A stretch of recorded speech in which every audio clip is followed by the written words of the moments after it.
I get it. I really, truly get it. I understand why fans are frustrated, why so many people walked away from that game feeling let down or even just numb. I'm not here to sugarcoat anything or pretend everything's fine. What we saw from the Steelers against the Patriots, yeah, that was tough to watch. 21-14, that's the score that went up on the board in Foxborough, and as much as it counts as a win, it didn't feel like a celebration for most people watching. But here's the thing, those players in that locker room, they saw it differently. And honestly, I kind of understand that too. See, I had the chance to talk to some of those guys after the game. Once the mics were turned off and the cameras were packed up, one of them, big grin on his face, just said it straight. Hey man, we won. Let us enjoy it. And that's the mindset inside that room. They're not blind to what's been going wrong. They're not ignoring the issues. But for that moment, for that night, they wanted to take the win and feel good about it. Then go back home, watch the film, start preparing again, and get ready for what's next. Now look, I'm not here to be the buzzkill. I'm not trying to dump on their celebration. Actually, I ended up seeing more things to like in that game than I thought I would. Not because the scoreboard told me to feel good about it, but because of what I noticed both live in the stadium and later when reviewing certain plays. There were small wins, key moments, encouraging signs, things this team really needed, especially with how up and down the season's been. And no, I'm not saying this team is anywhere close to being fixed. Don't twist it. There's still a long, long way to go. This offensive line is not about to magically become dominant overnight. Keanu Benton isn't going to transform into a star defensive lineman just because we want him to. The issues with converting on 3rd and 4th downs? Still there. Still painful to watch. The defensive schemes? Still far too static, way too predictable. And that's a whole other conversation in itself. But let me tell you what I'm not going to do. I'm not going to sit here and trash Jaylen Warren just because his stat line doesn't jump off the page. 18 carries for 47 yards might not sound like much, just 2.6 yards per carry, but that doesn't tell the whole story. Sitting in that Gillette Stadium press box, which gives you a pretty unique view of the game unfolding, you could really see it all, where the holes were when they opened, when they didn't. The run blocking was inconsistent. The passing game didn't do much to pull defenders out of the box. And yet, Jaylen kept pushing. He ran like a true number 1 back, the kind you want leading your ground game in this league. Imagine what he could do if defenders actually had to respect the pass. Same goes for Calvin Austin. Look, I know everyone's got their own image in mind of what a wide receiver 2 is supposed to look like. Maybe he's not your prototype, but Austin made the play that won them the game. Period. That 17-yard pass, he had to adjust to a throw that, by Aaron Rodgers' own admission, wasn't exactly on the money. Underthrown off target. Calvin turned around, made the catch, did the job. That's the kind of receiver you need, someone who can create separation, who can bail out a play when things break down. That's not something you just shrug at. And I'm not dumping on the offensive line either. Not this time. Do they still have issues? Absolutely. But let's keep this in perspective. The Patriots came into that game with more sacks than any team in the league. 9, to be exact. And you had Mike Vrabel on the other side of the ball, dialing up pressure, throwing everything he could at this line. Yet the result? 0 sacks. None. That matters. Was it perfect? Not even close. Did they lean heavily into protection schemes to get that result? Probably more than they should have. But the bottom line is they kept the quarterback clean, and that's something. I asked Troy Fatanu about that afterward. What did he see out there? How did he think the group performed? He gave it to me straight. Said they felt better about the first half, even though there were still too many 3-and-outs, too much pressure, too many negative plays. But he's focused on the details, on improving, on building something. And look, that doesn't sound like a guy who's satisfied with just one decent outing. That's someone who knows where the standard is and understands how far they still need to go. Now, I'm also not going to sit here and criticize Cam Hayward or TJ for doing what we expect them to do. Do they play great? Yeah, but that's what they're supposed to do, right? And yet, you can't take that for granted. Imagine what this defense would look like if either of them fell off. We're talking about 2 of the foundational pieces of this team. So when they show up and dominate the way they're expected to, that's not nothing. That's not just checking a box. That's them continuing to set the tone. And how about DeMarvin Leal? I liked a lot of what I saw from him too. Not just because of the sack he recorded, but because of how he carried himself. Coming off an injury, he was on a snap count. Coaches were keeping a close eye. But when he was out there, he didn't look like a guy who was holding back. He was all in. That kind of effort matters, especially in a group that's been under heavy scrutiny all year. Same goes for Brandon Echols.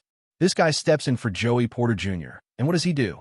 Makes the crucial interception in the end zone. And not an easy one either. This ball had already been tipped by Cam's hand, so it changed direction. That's a tough play, but he made it. And then later, with the game on the line, he executes a textbook tackle on 4th down to seal the win. That's a big-time play in a big-time moment, and it's not something this defense has consistently done this season. I asked him about that final play, what was going through his mind. He broke it down like someone who knew exactly what he was doing. Vision on the quarterback. Saw the pressure coming. Recognized the spot they were trying to attack. Reacted. Executed. Simple but effective. And most importantly, repeatable. That's the kind of fundamental football that builds trust in a defense. So no, this wasn't some fluke win. It wasn't smoke and mirrors. There were real things in this game that the Steelers can build on. Real progress in the middle of all the noise. I get that the bigger issues are still there. I get that the fan base is restless. But this wasn't just about escaping with a W. It was about seeing signs of life in the areas where you need it most. When you stack those moments together, Warren's toughness, Austin's clutch grab, the offensive line holding up, Echols stepping in, it paints a picture that's more promising than it might have looked at first glance. And I know, some people don't want to hear that. They just want clean, dominant wins. But this team isn't there yet, and the road back isn't going to be smooth. The offensive line might not have given up a sack this time, but that doesn't mean they're suddenly fixed. The protection packages helped, no doubt.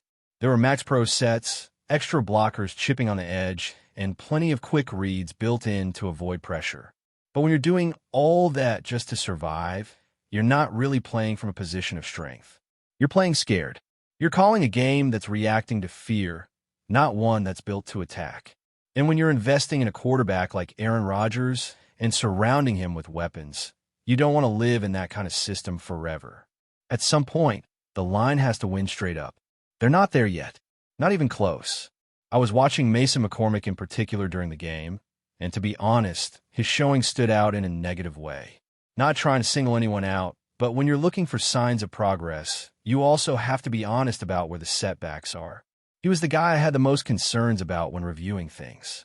Meanwhile, guys like Broderick Jones and Troy Fautanu, they had moments. They weren't perfect, but they at least gave you something to work with. I even brought up a couple of specific blocking sequences with Jones after the game, plays I had mentally marked while watching live, and not only did he remember them, he finished the breakdown before I even finished my question.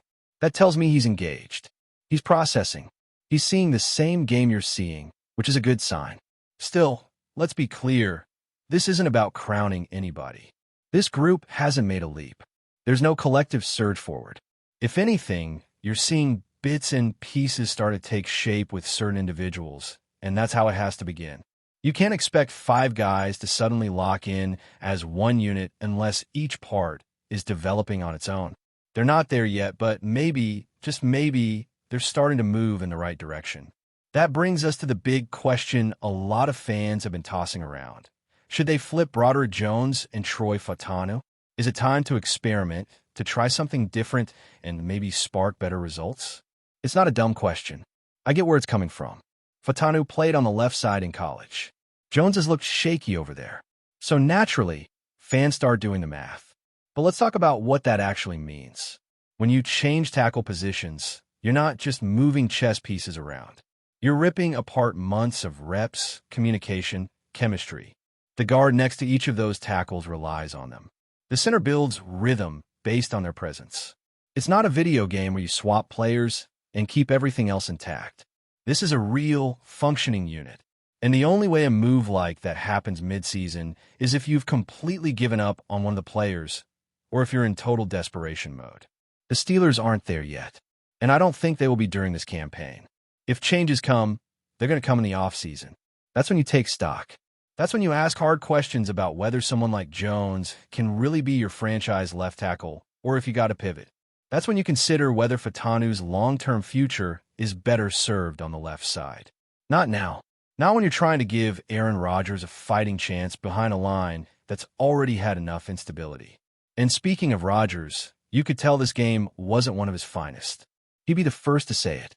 That pass to Calvin Austin, it wasn't clean. It wasn't precise. But that's where trust and chemistry with your receivers comes in. Austin bailed him out, and that kind of connection can make all the difference. If Rodgers can get consistent time, and if the play calling evolves just a bit more, you'll start seeing better results. Because the potential is still there. What's holding this offense back more than anything right now is rhythm. You watch the plays come in, and it feels like everything is one step behind. There's no flow, no pace. The third down play calling, in particular, has been maddening. You're seeing predictable routes that don't stretch the defense, and you're putting your receivers in tight windows without much room to create. It's hard to succeed in the modern NFL with static schemes. Everyone watches film. Everyone knows what's coming. And the Steelers have become way too easy to prepare for on that side of the ball. That's why when you get moments like the Calvin Austin play, or the way Jaylen Warren fought through traffic, or even the way the line held its ground just long enough on a few key downs, you notice. You have to, because those are the exceptions right now. They're not routine yet. And until they are, this team's ceiling will stay low. Defensively, though, there's still a level of pride. You can feel it. Even through all the chaos, the injuries, the scheme issues, you've still got guys out there trying to hold the line. Cam Hayward played like a veteran who refuses to fade. TJ, what brought the kind of presence that reminds everyone exactly who he is. And yes, that should be the expectation, but it's also something to appreciate. Because if those guys weren't performing at that level, we'd be having a much different conversation about where this team is headed. I got to go back to Brandon Echols one more time, because it's not just about the interception. It's not just about the tackle. It's about the mindset. That's a player who came in knowing he had to step up and didn't hesitate. That final play, the way he tracked it, the way he closed in, the clean form. Those are the details this team has lacked in late-game situations. For once, it didn't fall apart. For once, someone made the smart play in the crucial moment. That matters more than most people realize. You could feel it afterward, too. The mood in the locker room wasn't one of relief. It was measured confidence. Like, hey, we did what we had to do. We earned that. No one was pretending everything was fixed. But they also weren't apologizing for the win. And they shouldn't. In this league, every win matters. And when you get one on the road, against a team that came in with a top-tier pass rush and a game plan designed to expose your weak points, you take it. The coaches still have plenty to clean up. The offensive design needs a fresh look. The third down tendencies need to be broken. And the rotation up front on defense, especially with guys coming off injuries, needs to be smarter. But if you're looking for a sign that the locker room hasn't quit, that there's still fight, still belief, then this game gave you that. But before we dive in, don't forget to subscribe to Steelers Nation Central and hit the like button on this video. Your support helps us keep bringing you the latest updates on the Pittsburgh Steelers. And don't forget to share your thoughts on the news in the comments below. The NFL rumor mill is buzzing with the possibility of JV and Clowney joining the Pittsburgh Steelers. Sources close to the team, but not officially confirmed, suggest that the monster defender could soon don the black and gold, and the city of Pittsburgh is already imagining the impact of such a signing. Clowney, known for his sheer strength and intimidating presence on the defensive line, has the power to completely transform a defense. And insiders say he would be the missing piece to revitalize a Steelers defense that has been searching for consistency in recent seasons. Whispers of the potential move began circulating around Heinz Field after a series of discreet maneuvers behind the scenes. Analysts speculate that Clowney would be tasked with taking full control of the defensive end position, bringing relentless pressure on opposing quarterbacks, the same ferocity that has defined his career. Fans and NFL commentators are already drawing comparisons between this possible signing and some of the franchise's most iconic defensive stars, imagining the impact he could have in crucial games and the playoff race. While no official announcement has been made, the move hasn't gone unnoticed. Coaches and team executives remain tight-lipped, but internal sources claim talks with Clowney are in an advanced stage. Some fans have already taken to social media, sharing their excitement at the thought of the legendary black and gold jersey bearing the name of one of the league's most feared defenders. Speculation is rampant over how far the Steelers could go with a player of his caliber.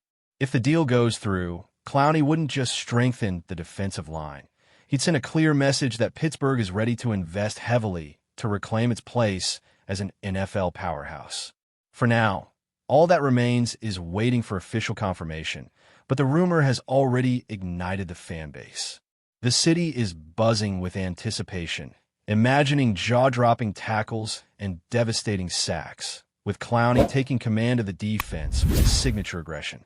The monster defender could soon turn the Steelers into a nightmare for every offense in the league. That's it for this update. If you enjoyed the video and want to keep receiving exclusive news about the Pittsburgh Steelers, make sure to subscribe to Steelers Nation Central and give this video a like. We always look forward to hearing your comments and opinions. See you in the next video.